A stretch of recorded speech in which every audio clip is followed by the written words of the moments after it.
Boa noite, estamos com vocês em mais um programa Conversa de Fé. Bênção de Deus, hoje conosco aqui é o pastor Joel e também o pastor Rogério Belli. Boa noite, pastor, tudo bem? Boa noite, pastor Isaías, pastor Joel, todos que estão conosco nessa noite, que Deus abençoe a vida de vocês grandemente. Amém. Pastor Joel. Boa noite, pastor Isaías, pastor Rogério Belli, a todos os agora que estão nos assistindo através das redes sociais, um grande abraço, que Deus te abençoe. Nós fizemos 3 programas seguidos, junto com o pastor Demian e o pastor Joel, falando sobre a libertação. Uma das coisas assim que nós temos que entender realmente é que o Evangelho é Deus criador do ser, que é o homem e a mulher, amando o homem e a mulher, restaurando eles para voltarem em seu estado original. E nesse sentido existe a salvação completa que se dá junto à libertação. Você sai das trevas para a luz. Então, conversamos bastante, batemos um papo, falamos sobre o amor de Deus, que é uma obra de amor. Eu, essa semana, até coloquei uma frase nas minhas redes sociais, que nós nos detemos com as necessidades e os problemas. E Deus olha para a pessoa que sofre. Deus olha para o ser humano. Como é que tu vê isso aí, Rogério? Um dos textos mais conhecidos da Bíblia é que porque Deus amou o mundo de tal maneira que entregou o seu Filho unigênito. Ele não só criou o universo e todas as coisas que existem, mas criou o homem à sua imagem e semelhança, para que houvesse comunhão eterna entre o homem e Deus de forma ininterrupta. Houve a entrada do pecado por uma escolha que Adão e Eva fizeram, mas Deus providencia a solução no seu Filho, fazendo essa aproximação novamente e demonstrando de uma forma completa esse amor incondicional, essa graça incondicional de nos buscar o tempo todo. E essa é uma das características mais interessantes do Evangelho e do cristianismo, né? Não somos nós que buscamos a Deus, é Deus que nos busca. Bom, nisso consiste o amor, o Senhor nos amou primeiro. Pastor, a questão, as pessoas às vezes dizem o seguinte, se Deus me curar é uma demonstração do amor dele, se Deus me abençoar financeiramente, isso é uma manifestação do amor de Deus. Mas Romanos capítulo 5, versículo 8 diz que Deus nos amou primeiro, como o Rogerinho estava colocando. Eu acho que é importante uma pessoa entender que o amor de Deus ele é expressado em primeiro plano e nós devemos olhar para isso nos salvando. Exatamente. Nos salvando, né? É importante, né, pastor, isso que o senhor falou, né? Deus pode curar, claro que pode curar. Primeiro porque Ele nos ama. E segundo, mesmo quando nós ainda estamos afastados dele, não desfrutando desse amor, Deus usa de misericórdia também. Né? Então, o nosso Deus, Ele é um Deus de amor e de misericórdia. Mas o objetivo dele não é que nós venhamos a viver só na misericórdia. O objetivo dele é nos levar para a graça. Viver um tempo novo. Viver uma novidade de vida, né? Um tempo no qual eu já estou desfrutando do caminhar junto com Deus, andar junto com Deus. Interessante, porque nós entendendo esse projeto de Deus, que em primeiro plano é a salvação em Jesus Cristo, nós vamos entender também que há uma necessidade, então, da nossa parte de nascermos de novo, de nos arrependermos, né, de recebermos esta nova vida. Senão você fica trabalhando em cima de benefícios e também você fica trabalhando em cima no sentido de melhorias, mas sem uma base. Se não houver um novo nascimento, se não houver uma conversão, essa é a pergunta que eu faço para você. Se nós não valorizarmos o amor de Deus em primeiro plano, entregando seu Filho por nós na cruz, a gente pode ser abençoado em alguma área ou outra pela misericórdia de Deus, mas isso não se constrói, isso não permanece como é. Na verdade, o João colocou bem, né? Deus prova o seu amor para conosco, tendo Cristo morrido por nós, sendo nós ainda pecadores. Então, quando Ele nos chama do império das trevas para a luz, nós estamos vivendo nos nossos pecados, na forma de pensar e agir do mundo em nós, vivendo os afastados de Deus. Ele nos chama, Ele nos regenera, implanta seu Espírito em nós, nascemos de novo em Cristo. E essa nova vida que passamos a viver é uma vida agora, obviamente, de comunhão com Deus e de obediência a Deus, por causa, em amor, Ele nos salva, Ele nos dá a eternidade. Então, o mínimo é que nós devemos obedecer a Sua palavra e a Sua vontade para conosco. Mas a questão da comunhão plena, você só vai conhecer isso reconhecendo que foi um amor incondicional de Deus por ti e que não foi necessário você fazer algo para receber. Deus fez e te entregou de uma graça salvadora, sem que nós merecíamos essa benevolência de Deus. E você está falando de uma coisa interessante, está falando dessa comunhão plena. O projeto está trabalhando em cima de uma coisa que tem que haver um entendimento bem claro, que é a restauração da relação do homem para com Deus, o homem que havia pecado e havia se afastado de Deus por causa do sentimento de culpa e de suas condenações. Mas Deus continua amando o homem. E aí, esse caminho da salvação em Jesus Cristo, ele fica, mesmo pós-salvação, pós-reconciliação nossa para com Deus, também é uma porta aberta, como diz, é um vivo e precioso caminho, como está em Hebreus, que é a obra do sangue, para que sempre quando nós viermos a errar, que somos seres humanos, estamos nessa terra e podemos errar, sempre renovarmos a nossa comunhão com Deus através da misericórdia e da bondade de Deus. Isso mesmo. Pastor, é interessante que nós estamos dizendo, porque quando vemos a palavra salvação, quer dizer resgatar, tirar daquilo que nós estamos sofrendo. O que Deus faz em Cristo Jesus, né? Primeiro, se voltarmos à criação, nós somos criados à imagem e semelhança de Deus. Para que nós somos feitos como templo do Espírito Santo, para que Deus habitasse em nós e nós andássemos com Ele. Por causa do pecado, nos separamos. Uma vez que nós nos separamos, nós ficamos sujeitos a toda a chuva de maldade, toda a dor, todo o sofrimento. Por isso que o homem em si mesmo, né, sem Deus, é um homem que ele sofre o seu próprio dano. Ele é mal fazendo mal, mas também sofrendo mal em si mesmo.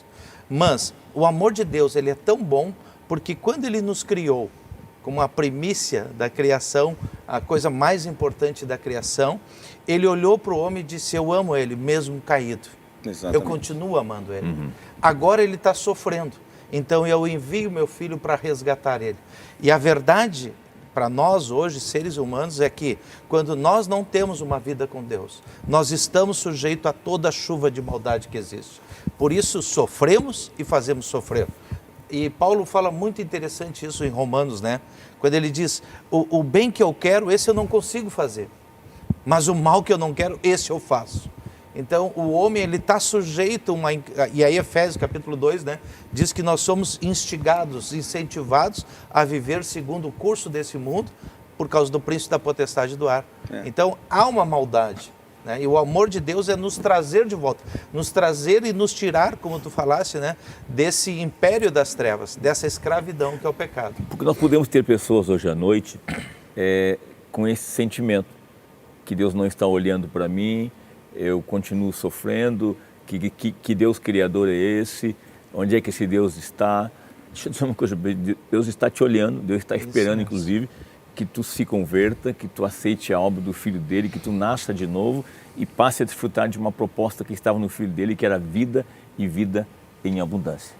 Uma das coisas fundamentais da salvação é esse quebrar da ação do pecado, da influência do diabo, dessa chuva de maldade, da influência da forma do mundo, né? Lá em Colossenses, você pode acompanhar conosco, no capítulo 1, versículo 13, ele nos libertou do império das trevas e nos transportou para o reino do Filho do seu amor, no qual temos a redenção e remissão dos pecados. Este é a imagem do Deus invisível, primogênito de toda a criação, pois nele foram criadas todas as coisas, nos céus, sobre a terra, as visíveis, as invisíveis, sejam tronos, soberanias, principados, potestades, tudo foi criado por meio dele. Ele é antes de todas as coisas, nele tudo subsiste. Exato. Então, em Cristo, nós recuperamos algo que foi perdido, que Deus traz de volta para nós, a comunhão plena com Ele, ininterrupta. Mesmo que nós venhamos a ter falhas, Deus é assaz, benigno e misericordioso para conosco e nos ajuda e nos livra do mal. Explica essa questão aí para o pessoal sobre a redenção e a remissão de pecados.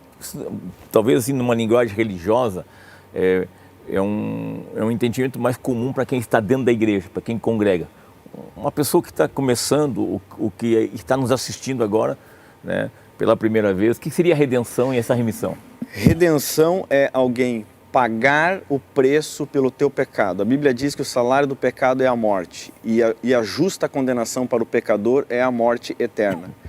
Então o juiz eterno é Deus Pai, Deus Filho e Deus Espírito Santo, a pessoa da Trindade são juízes eternos. O que acontece basicamente é que nós nos encontramos em pecado e completamente condenados por eles. Então o juiz eterno, que é Deus, levanta a espada para nos condenar.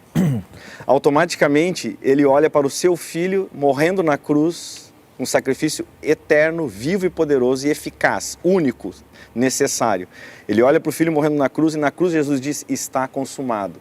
Consumei a minha obra, fiz a redenção, isto é, todo aquele que crer em mim a partir de hoje tem perdão de todos os seus pecados e nenhuma mais condenação haverá sobre a sua vida. Então a redenção seria uma mudança e um resgatar sai das trevas e plantado, muda de posição, tu passa a estar em Cristo. Automaticamente a espada levanta, ele olha para a cruz, olha para a tua vida e bota a espada na tua cabeça e diz, eu te perdoo de todos os teus pecados.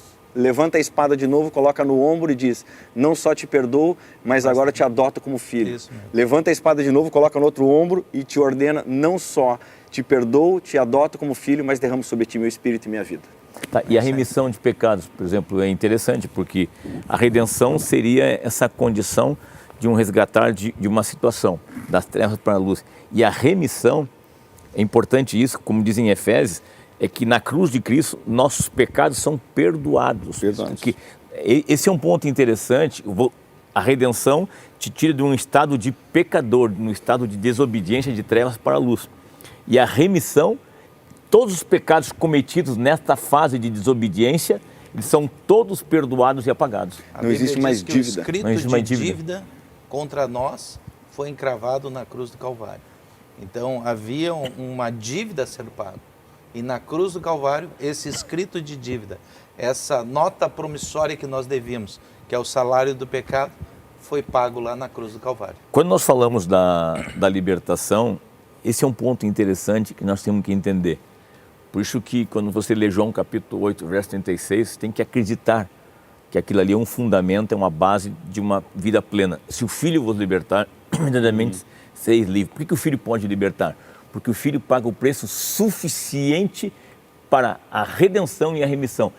A cruz, o Cordeiro de Deus, o sangue de Jesus é suficiente para o perdão de todos os nossos pecados. Exatamente. E a ferramenta que as trevas, o diabo usa para aprisionar as pessoas são os pecados não confessados, as coisas escondidas no coração. Ali o diabo se agarra e prende a pessoa, às vezes prendendo a sua carne, às vezes prendendo a sua alma, ou às vezes tomando domínio de toda a existência da pessoa.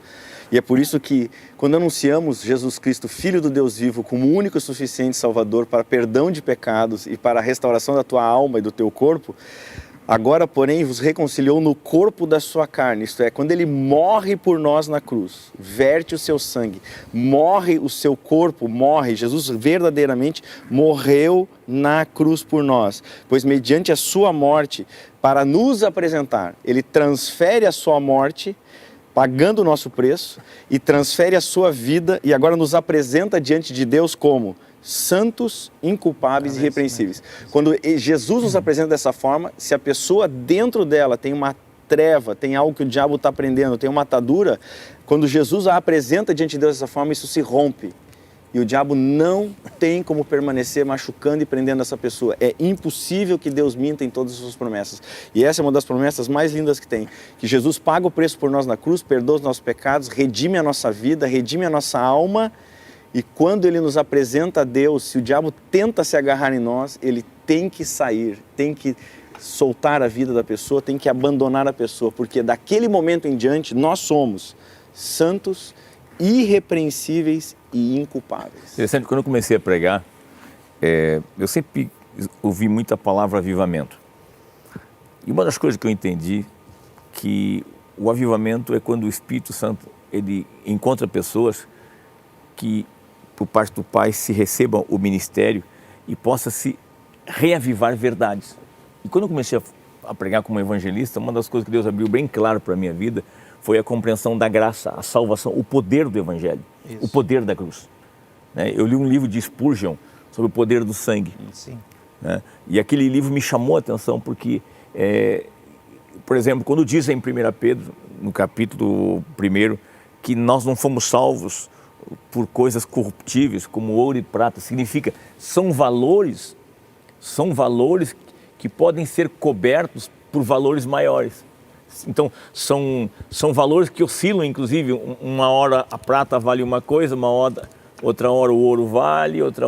Agora, nós somos salvos pelo poder de Deus, pelo sangue de Cristo, significa, nós somos salvos por um preço que nada pode cobrir. Exatamente. Foi o preço mais alto. Exatamente. Foi o preço mais alto. Nada pode cobrir a cruz e o sangue. E a obra é toda espiritual, Por isso não pode ficar nenhuma condenação. que governa a nossa vida natural. Por isso que a condenação ela é espiritual e ela reflete numa condição de sofrimento e de dificuldade na natureza humana. Mas quando a nossa alma é redimida espiritualmente em Cristo, a nossa natureza humana é renovada, o nosso homem interior se renova, a nossa vida é transformada, nossa vida é liberta. Por isso que as verdades bíblicas reafirmadas em nossos corações, reafirmadas diariamente na leitura, na comunhão com o Espírito Santo, fazem o quê? Renovam e alicerçam a nossa fé para que possamos vencer este mundo pela fé em Cristo, mas também vencer os desafios que estão dentro do nosso coração. É interessante que tu está falando sobre vencer, né?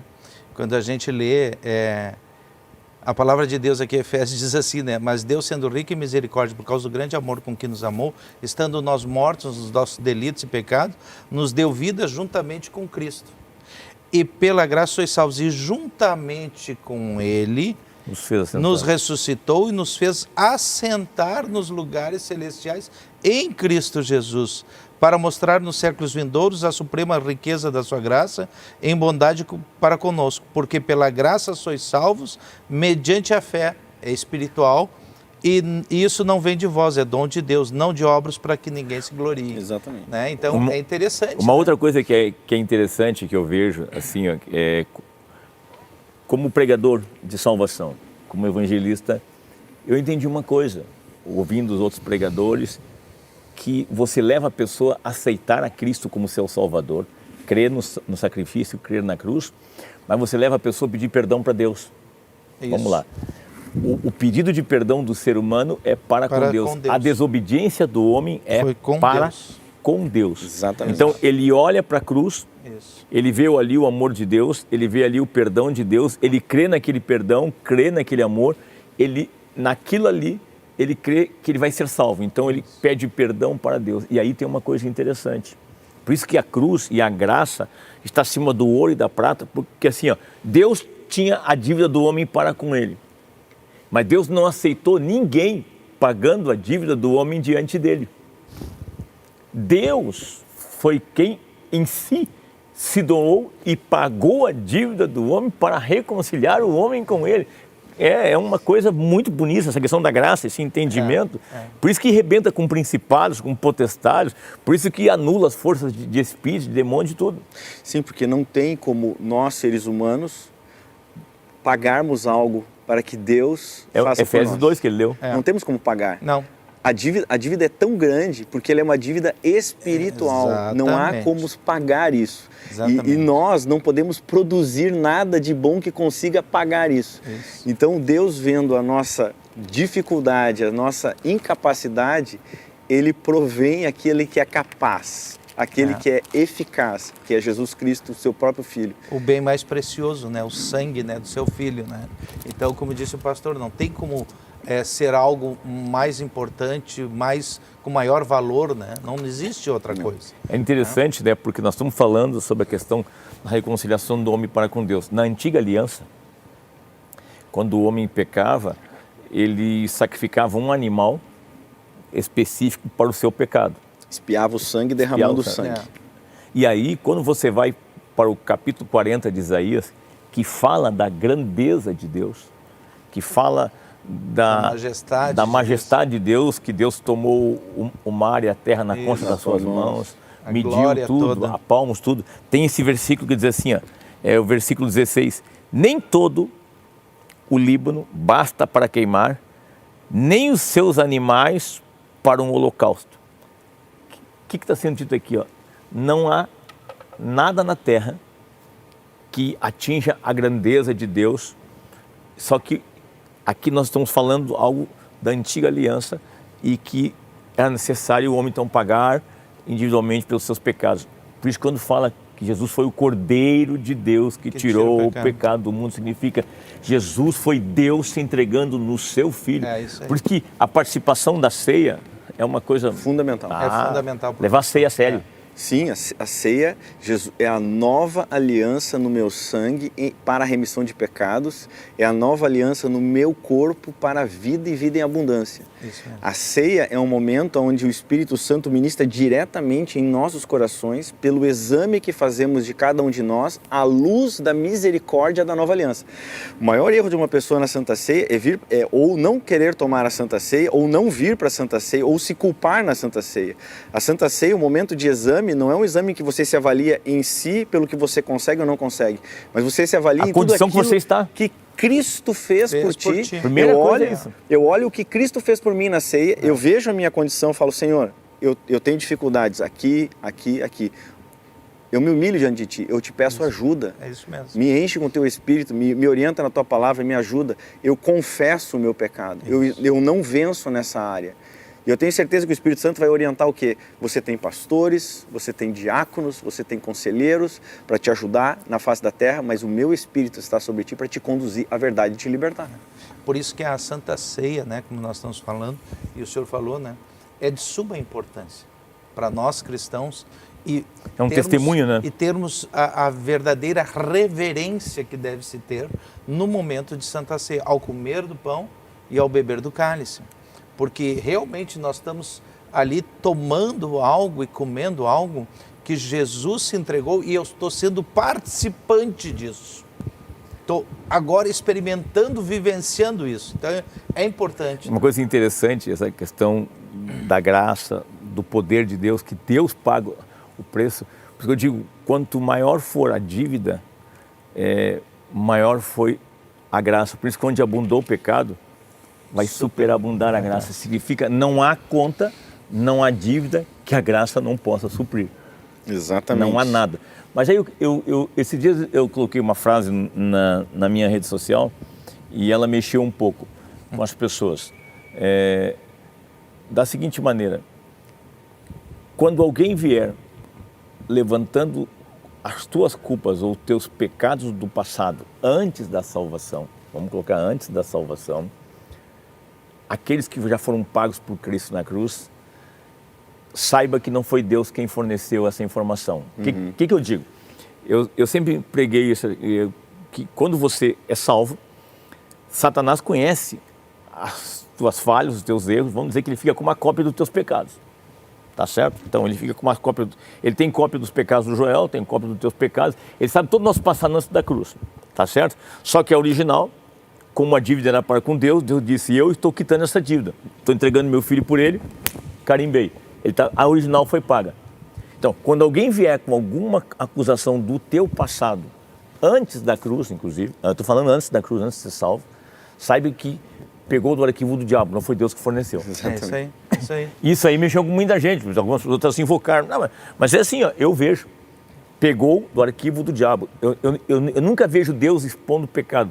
Algumas pessoas dizem ali que naquele momento que Jesus está no templo, e no pátio do templo, e levam aquela mulher encontrada em adultério, algumas pessoas dizem que quando Jesus baixou a cabeça e começou a escrever no chão, alguns dizem que ele começou a escrever o pecado daqueles homens. Eu não creio nisso. Não. Negativo. O Senhor nunca expôs pecado de ninguém. O Senhor não é acusador. Quem vai expor o pecado é o acusador. Jesus é o advogado. Jesus Deus é amor. É a manifestação total, plena da misericórdia. Aquela mulher vem, João capítulo 8, pegaram ela em flagrante adultério. Ali tem várias coisas interessantes para a gente pensar. Primeiro, a lei dizia o quê? Um homem ou uma mulher pegos em flagrante adultério, apedreja e mata para que eles não contaminem o arraial. Pegaram eles em adultério, mas só trouxeram a mulher. Era amigo deles. Essa é a minha interpretação. Era alguém que eles conheciam. O cara fugiu. Eles protegeram o cara. Trouxeram só a mulher. Isso mesmo. E aí, ao trazer só a mulher, já estão sendo parciais, porque eles perceberam. Sim. E Jesus ataca eles não dizendo assim, vocês são adúlteros também. Não, ele não está dizendo isso. Ele está dizendo assim, pecado é qualquer coisa que te separa de Deus. Exato. Se você não tem nada na tua vida que te separe de Deus, então você pode acusar essa mulher e você pode atacar ela. Se você tiver uma coisa que te separe de Deus, primeiro você tem que fazer o quê? Pedir perdão a Deus. Só que se você pede perdão a Deus do teu pecado, Ele te perdoa. Automaticamente Ele foi misericordioso contigo, você tem que ser misericordioso com o outro. Exatamente. Esse é o ponto. Então a misericórdia que me alcança um outro também. A oração do Pai também Nosso, tem uma coisa que ele demonstra ali, que ele demonstra forte ali na questão da graça, né? Que tudo que é levado diante dele e ele perdoa, Acabou. O homem não tem mais força para continuar Não, condenando. Exatamente. Exatamente. A condenação sai da mão do homem. O homem não tem força mais para continuar condenando. E nem o diabo. E nem o diabo. Importante, Vá e não né, peque pastor? mais. Exatamente. Não quer dizer que ela não pecou mais, mas naquele ponto, tenho certeza que naquele ponto ali do adultério especificamente dela, que ela compareceu diante de Jesus, ela, obviamente, passou a vergonha e ela teve que confessar que estava naquela condição, mas Jesus disse o que para ela? Eu não te condeno, eu te perdoo. Agora vai e não peques mais. Tenho certeza que esse pecado específico, ela não errou mais. Ela pode ter cometido outros, mas ela sabe o quê? Aonde que eu socorro? Eu vou a Jesus. Se eu errar, eu peço perdão a Cristo. Ele me perdoa. Vou dar o exemplo mais clássico da Bíblia. Pedro toma a ceia com Jesus e com os discípulos. Depois nega. Poucas horinhas depois, Algumas horinhas nega. depois... negou. É. Tá. O que aconteceu com Pedro? Jesus expulsou Pedro do ministério, expulsou Pedro da comunhão, expulsou Pedro do... Não, 50, 60 dias depois, Pedro faz o quê? Eu não tenho prata, eu não tenho ouro, mas o que eu tenho eu te dou. Em nome de Jesus Cristo, levante e anda. Ué, o que fez essa mudança? Misericórdia expressa. A cruz. Exatamente. A cruz. A cruz. A cruz. Porque tu É, colocasse uma exatamente. coisa interessante, eu fiz uma outra frasezinha desse aí também, tá aqui na minha rede social. Eu coloquei o seguinte, que Pedro teve uma segunda chance por causa da cruz. Assim como ele, nós também temos a nossa segunda chance. O que aconteceu? Pedro traiu o Senhor Jesus, no sentido negou, tá certo? Confiava em si mesmo. Depois ele vê o Senhor morrer por ele na cruz. Depois que ele vê o Senhor morrer por ele na cruz, ele percebe uma coisa, que o Senhor o convoca de novo. Porque o anjo diz, né? Vocês devem ir todos para a Galileia e Ele vai adiante de vocês. também digam para que Pedro vá junto. É interessante isso, né? Então, Pedro tem uma segunda chance após a cruz. Então, eu sempre digo assim, ó, a cruz é a segunda oportunidade para o homem. É a chance do homem sempre ser perdoado, é o caminho aberto para o homem ser salvo. Exatamente. Importante essa questão, né, que nós estamos falando da cruz, né, de recebermos o perdão, ou seja, está à disposição. Né? Essa é a mão de Deus estendida. Né? Eu gosto de uma vez um pregador, né, falou que Jesus não foi crucificado de braços cruzados, foi de braços abertos para nos acolher também na cruz. Né? Então, a mão de Deus ela está estendida para o homem. Basta o homem reconhecer realmente que precisa, né, dessa graça, dessa misericórdia na sua vida para ser feliz. Né? Porque quando nós estávamos falando antes, né, Deus faz tudo isso no homem porque ele tem um objetivo. Ele tem o objetivo primeiro de trazer o homem para andar junto, comunhão com ele. E o segundo objetivo é para que também andemos nas boas obras que ele prepara de antemão para andarmos nela, né, para proclamarmos ainda mais. Bom, esse assunto é rico, acho que tem pessoas que estão sendo abençoadas por Deus e também você que prega o Evangelho, é importante você pregar algo com convicção. Você está pregando o livramento do homem, está pregando uma salvação plena, incontestável. Nós vamos ter agora um pequeno espaço, né, e eu já volto junto com meus colegas.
Muito bem, estamos de volta, programa Conversa de Fé. Você pode entrar em contato conosco pelo WhatsApp 051 981 69 3505.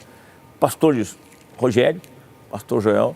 Pastor Rogério faz parte do ministério, da administração da igreja. Nós somos membros do presbitério da Igreja Encontro e Fé. O pastor João, inclusive, é um dos diretores da nossa convenção. O pastor Rogério trabalha conosco na sede da Igreja Encontro e Fé e também responsável pela congregação da Manel Elias. Nós estamos falando antes sobre a questão, começamos falando sobre as pessoas entenderem que Deus mostra o seu amor em primeiro plano, entregando o seu Filho por eles na cruz. E nós estamos falando sobre o poder da salvação e a importância dessa salvação. Vocês falaram bastante sobre a chuva, a tempestade de sofrimento, de dor e tristeza. Eu me lembro uma vez que eu estava pregando numa cidade, eu acho que foi Pelotas ou Rio Grande. E eu falei uma coisa, um exemplo muito simples. Eu disse, olha, se você não aceita Jesus e você está num mundo que está no maligno, aonde está ali o ser que é o inimigo de Deus, que veio para matar, roubar e destruir, você fica à mercê deste ser e sob o controle dele. Eu disse, é a mesma coisa que você pegar um automóvel num dia de chuva, você pegar um pano, uma flanela e você sair e secar esse carro. Você seca o capô da frente, quando for secar o de trás, o da frente já está todo molhado de novo. Se você não tirar esse carro da chuva, se você não tirar esse automóvel do acesso da água e trouxer para dentro de uma garagem, você não vai conseguir mantê-lo de maneira seca. Então, se você não se converter, você não se sujeitar a Deus, você fica ao alcance dos dardos inflamados do maligno. O que tu acha, Rogério? É por aí? É por aí, porque Jesus disse que ele é o pastor das ovelhas e que ele tira as ovelhas de um local árido e as coloca no seu aprisco e as protege. Para fazer isso, ele tem que pagar o preço dessas ovelhas, porque essas ovelhas elas foram criadas por ele, para ele, mas elas estão presas em outro reino. E aí, quando ele morre na cruz e verte seu sangue, o que acontece é que ele nos regenera, nos aproxima dele e nos coloca numa outra posição, numa posição onde ele está. E aonde nós, sujeitos a ele, recebemos dele a autoridade, mas também recebemos proteção.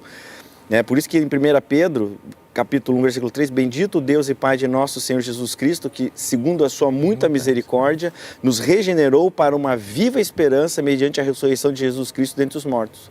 Então o que acontece? Quando Jesus morre e ressuscita, ele abre as portas dos céus, ele passa a ser o novo e vivo caminho, ele passa a ser o acesso para esse aprisco, ele passa a ser acesso à presença de Deus Pai, porque ele perdoa os nossos pecados na cruz e nós temos comunhão com Deus. Automaticamente, como filhos de Deus, o maligno não toca mais em nós. Exatamente. Mas não só não toca em nós, nós recebemos da parte dele autoridade. Para pisar sobre serpentes e escorpiões e sobre todo o poder das trevas.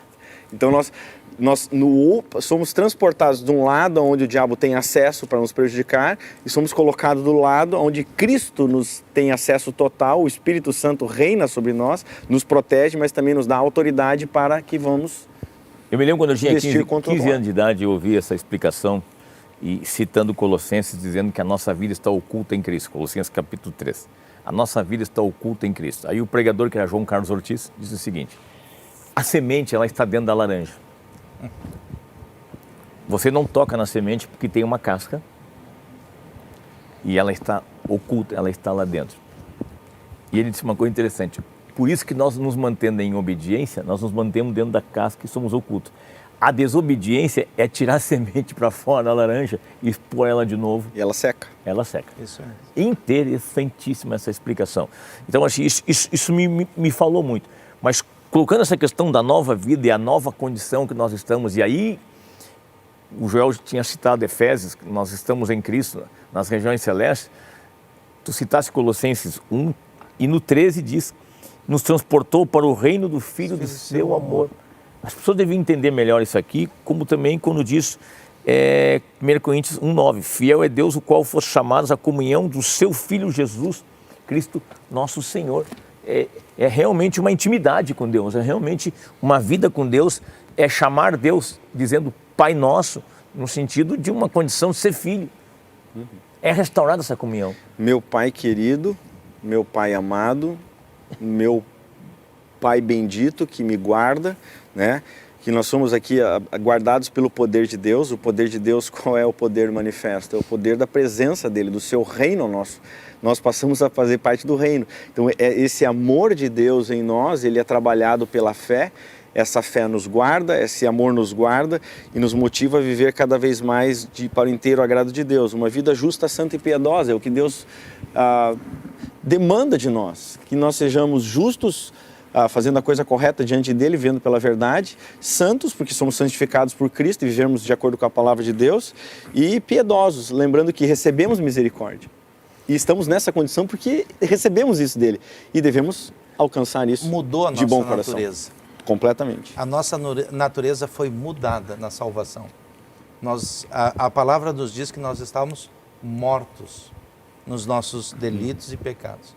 Mas Deus, sendo rico em misericórdia, por causa que nos amou, nos deu vida. Então mudou. Agora a minha condição não é mais aquela condição de acusador, de maldizente. De acusado também. De acusado, de maldizente, de ser amaldiçoado. Nada disso mais. Agora eu sou filho de Deus. Eu estou em outra condição. E como eu mudei de reino, também estou debaixo de outra autoridade. Exatamente. E até porque também é interessante citar que o acusador de nossos irmãos, ele procura acusar os nossos irmãos diante de Deus. Exatamente. Só que daí Cristo, diante de Deus, nos defende. É. Agora, tu citaste a questão do pastoreio, eu citei essa questão de Efésios, de 1 Coríntios 1:9 e da intimidade com Deus. Joel e eu, nós fomos ao campo dos pastores em Israel. Sim, Israel. E nós fomos na casa dos pastores. Exato. Te lembra como é que era a casa dos pastores? Era embaixo ali que a gente descia. Era tipo uma caverna, É. onde o pastor tinha na casa dele um lugar onde dormiam as ovelhas. Dentro da casa. Dentro da casa Dentro dele. da casa. O aprisco era junto. E ele dormia na parte de cima, que é uma outra parte da caverna. Te lembra, Joel? Exatamente. Eu só ficava... Mas o ambiente era o mesmo. Só o Exatamente. nível ali que estava um pouquinho mais alto. Porque era muito valioso.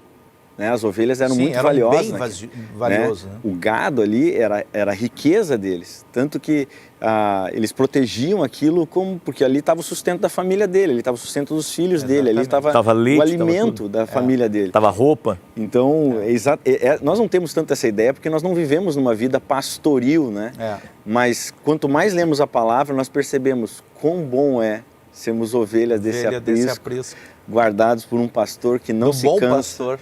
Não se fadiga, não deixa de nos cuidar, não deixa de atar nossas feridas. E até nós como pastores aprendemos muito, né? Eu me lembro que nós estávamos andando na região da Judéia e ali tinha muitos pastores, né?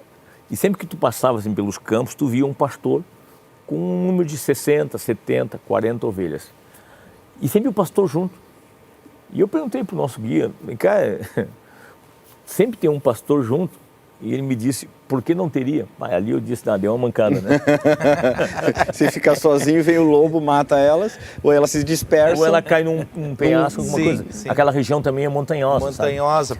Aí ele disse para mim assim, por que não teria? Eu disse, bom, eu disse, sabe o que acontece? Lá no Brasil nós temos cercas. Isso. Nós temos cercas e até as cercas elétricas, então a gente deixa as ovelhas dentro da cerca. E ali Deus falou comigo. Realmente, às vezes, vocês fazem cercas denominacionais, deixam as pessoas dentro do esquema e não são vocês tanto que cuidam das pessoas. Pô, ali como pastor, eu disse, eu preciso amar mais. Aí tu tomou a segunda, né? A primeira foi dele, a segunda foi de Deus. E a segunda foi de Deus, né? Mas trabalhando em cima desse ponto, assim, que nós estamos falando do valor da salvação, da importância da salvação, porque a pessoa também tem que entender esse ponto, que Deus ama, Deus quer abençoar a tua família, Deus quer abençoar a tua casa, mas esse princípio do carro na chuva, né, João? Né, Rogério? Teve uma época, né, pastor, assim, na nossa época nós vivemos mais isso, acho que o Rogério talvez não tenha pego muito isso. Na década de 70, houve um período no Brasil que era o período de sair de casa, fugir de casa. Ah, não, quando todo mundo queria ir embora de casa. Todo mundo queria ir embora de casa. Na época dos hippies. Dos hippies, depois exatamente. de Woodstock. Isso aí, no início da década de 70. No final dos anos 60. Isso aí. Todo mundo tinha uma mochila de lona em casa. Eu pergunto... O emblema do agora Fazer Amor. Vamos perguntar, como é que ficava um pai e uma mãe quando um filho fazia isso?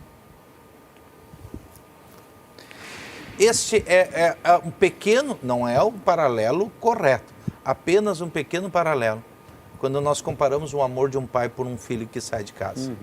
Por um filho que depois, e aí a parábola do filho pródigo, né? que é aquele filho que está lá longe sofrendo. E depois de algum tempo, tu reencontra esse filho. Então, há um valor muito especial que Deus dá para o ser humano. Sim. Há um valor muito, muito especial por cada um de nós. Ele se entrega. Eu me lembro que a gente falava que ainda dizia que o cúmulo da rebeldia era morar sozinho e ir embora de casa. Ir embora de casa. Ainda reclamar. Fugir de si mesmo. Morar sozinho. Ele não aguentava nem ele não- mesmo, pegava e fugia dele, né? É que o ser humano tem a ideia de que ele vai ser feliz e ele vai ser livre quando ele fizer as O que ele coisas do jeito dele, na hora dele, da forma como ele quer. Mas aí o diabo entra em Efésios e investe nas inclinações da carne, Exatamente. na vontade do pensamento. Exatamente. Porque Na aí o realidade, ele não aí está o filho da sozinho. desobediência. Exatamente. Na verdade, a maior glória nossa é nós estarmos limitados, vamos entender bem isso, protegidos por Deus dentro de uma área de ação em que o diabo não pode entrar. Isso. Mas que nós lá de dentro, nós podemos investir contra ele e arrancar pessoas da mão dele pelo evangelho Exato. e trazer para dentro. Exatamente. Então, a maior liberdade é reconhecer o amor de Deus. Porque quando você reconhece o amor de Deus, Cristo te liberta. Implanta em ti uma verdade que o diabo não tem como abalar. E esse relacionamento feito na salvação e na cruz, ele é permanente e te conduz à vida eterna. Ele conduz todos os teus dias na face da terra, e quando você morre, que aí verdadeiramente você abre os olhos e vê Cristo a face, não há condenação e não há pecado ou culpa sobre a tua vida, mas há simplesmente a glória de Deus te esperando. Mas daí entra, tu colocasse uma coisa que é interessante, porque em Efésios diz o qual todos nós andamos, segundo o curso deste mundo. Outrora, mas é no antes passado. de nascer de novo. Exatamente. Que é no estado, como diz em 2 Coríntios, que o Deus desse século tem cegado o entendimento dos incrédulos, daquele que não nasceu de novo ainda. E aí a pessoa acha que sabe, ela acha que está entendendo, mas ela está na sua limitação, na sua pequena mente. Na incredulidade. Na incredulidade. Ela está, inclusive, numa escravidão de si mesmo, na sua natureza pecaminosa, fora do que é uma amplitude do que é a vida num todo. A pessoa não salva, ela vai no limite até onde a incredulidade permite que ela vá. Dali ela nunca vai passar. Porque para ela passar dali, ela tem que ser quebrada a incredulidade e ela reconhecer a Deus. Então, o ser humano ele vai no limite em que a incredulidade permite que ele viva, e ele vive dentro dessa incredulidade. A única forma dele reconhecer Deus é Deus vindo de fora, quebrando a incredulidade, abrindo a mente, o coração dele pelo Evangelho, brilhando a luz de Cristo, e aí a pessoa reconhece os seus pecados. E no filho pródigo, Joel disse, né? O que o filho pródigo fez? Pai, pequei contra ti e contra Deus. os céus.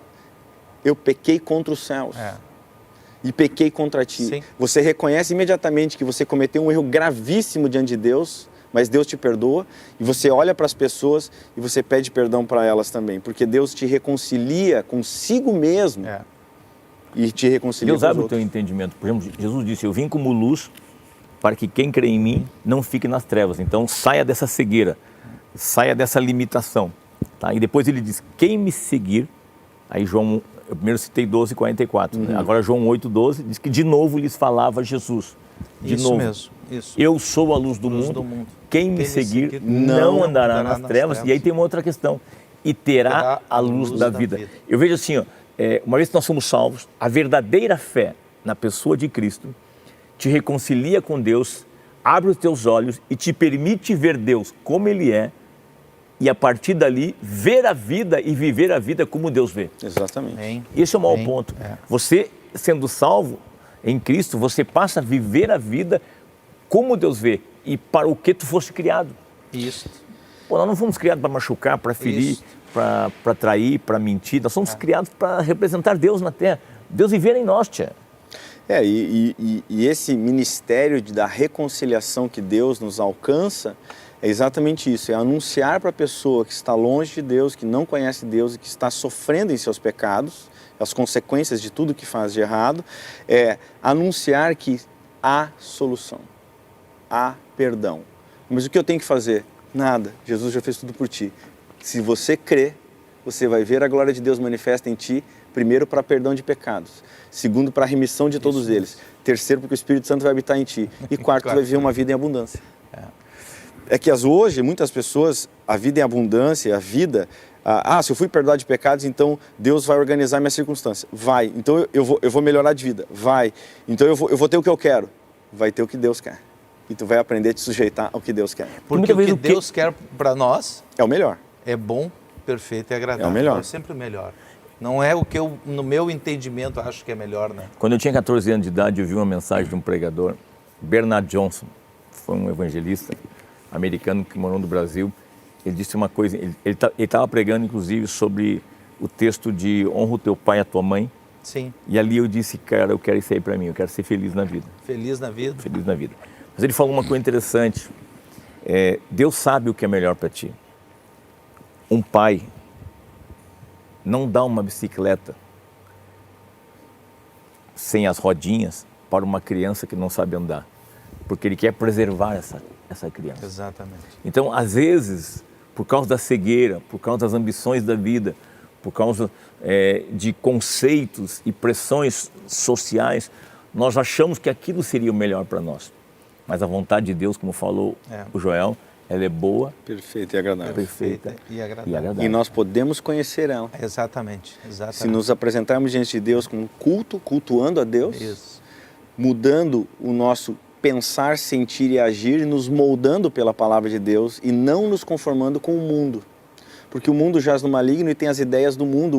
O mundo vai numa linha que não é o reino de Deus. Tanto que Jesus é maravilhoso quando diz para Pilatos, né?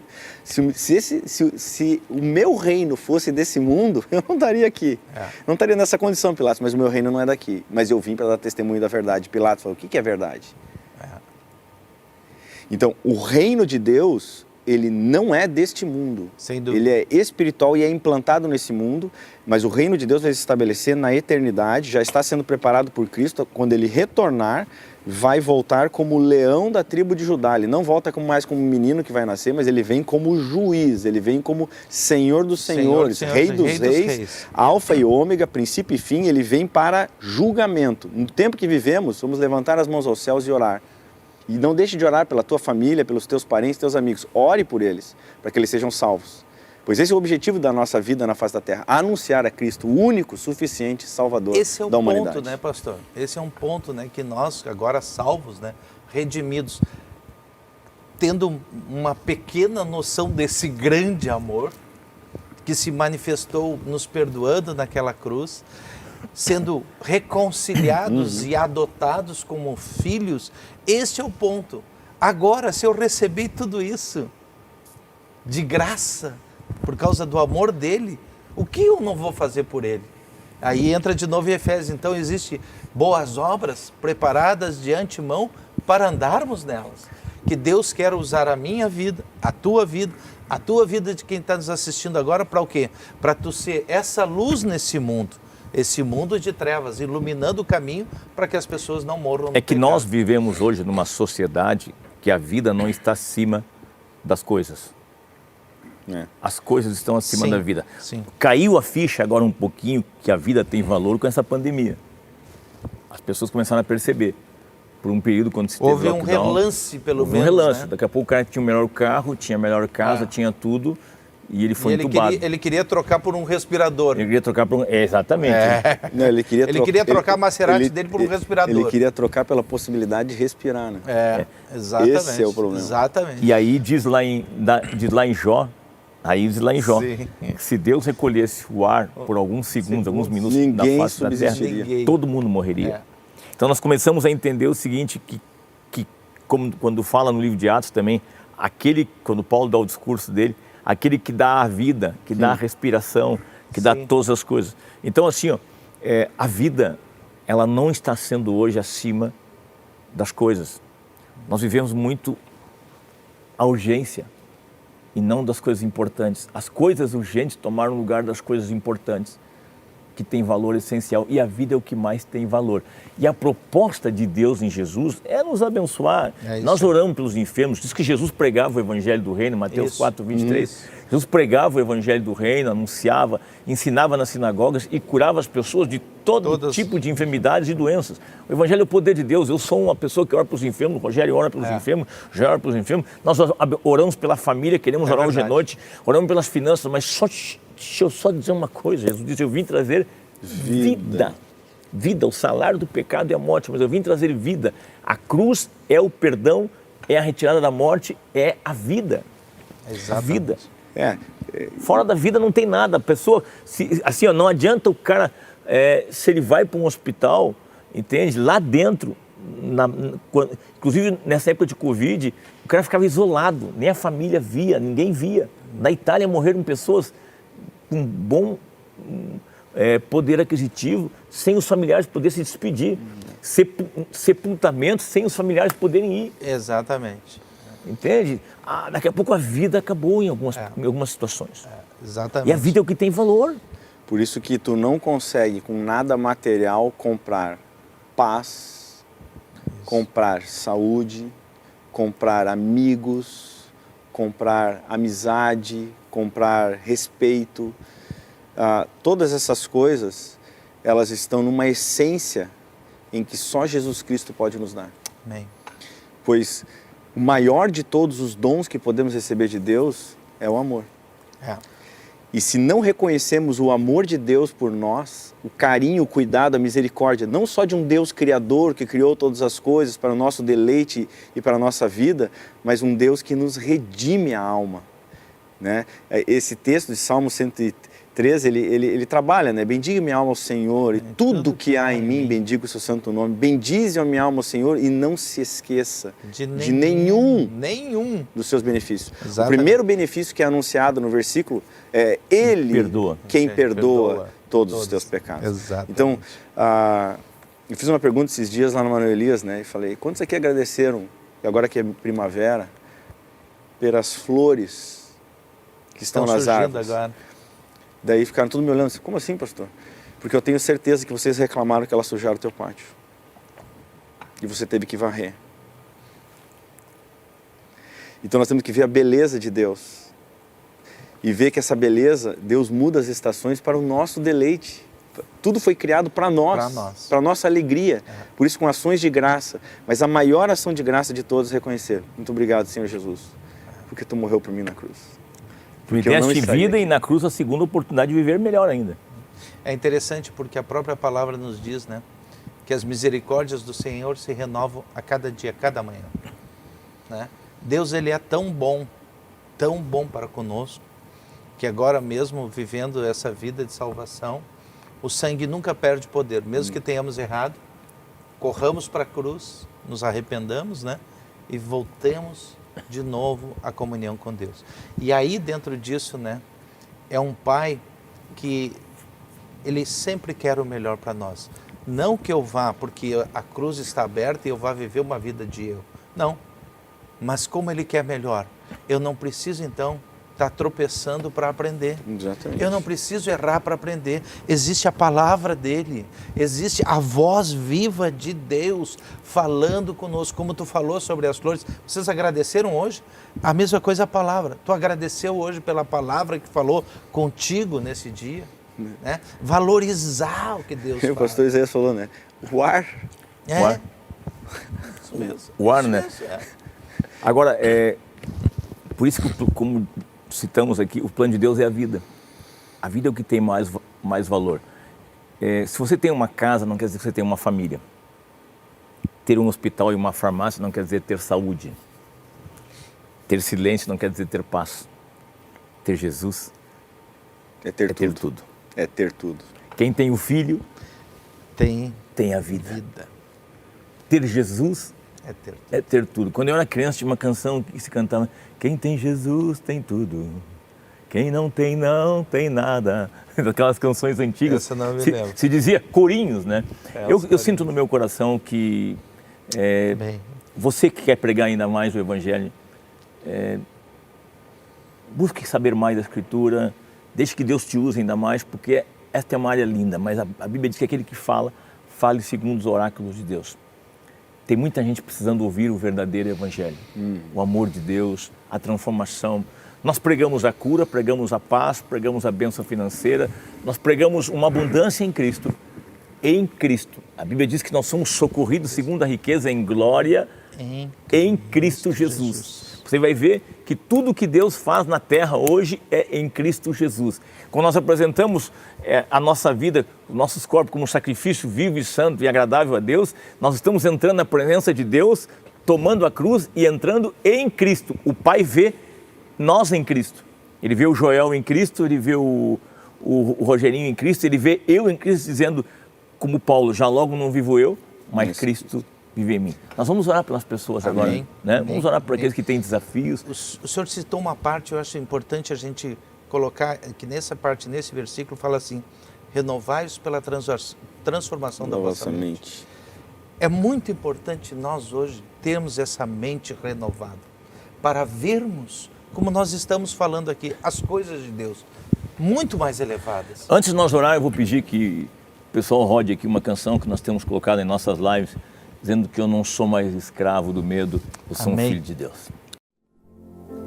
Eu não sou mais escravo do medo, sou filho de Deus. Eu não sou mais escravo do medo, sou filho de Deus. Quantos podem dizer nesta noite que são filhos de Deus? Aleluia.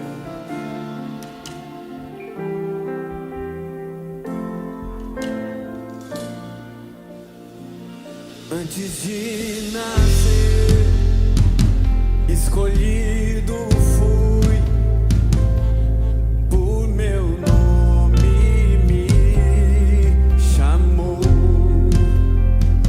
De novo nasci em sua família, o seu sangue me comprou. Eu não sou mais escravo do medo, sou filho de Deus.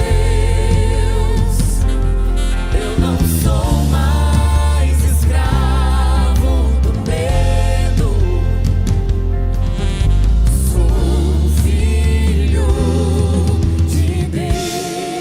Obrigado, Pai, porque nós somos teus Obrigado, filhos, não Deus. somos mais Obrigado, escravos do Senhor. medo. Nós abençoamos a cada muito pessoa obrigado. que está conosco agora, assistindo. Amém, Senhor. Os nossos Toca, irmãos Deus. sejam renovados e avivados Toca, para a Deus. proclamação do Evangelho. Aquele que Em nome precisa cada de vez Jesus. mais vida e vida em abundância, Amém. precisa de paz, de segurança. Abençoamos sua família, sua saúde, nome de a casa Jesus. de cada um. Em nome de Cristo eu oro, junto com meus irmãos, junto com cada um que Amém, está Senhor. nesta hora também, orando nesse momento, Senhor. Abençoamos a Deus. todos, em nome de Jesus. nome de Jesus. Amém. Amém. E amém.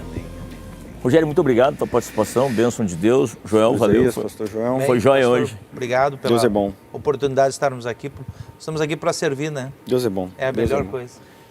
Bênção de Deus, na segunda-feira que vem estaremos de volta aqui. A todos vocês, uma boa noite, uma boa semana.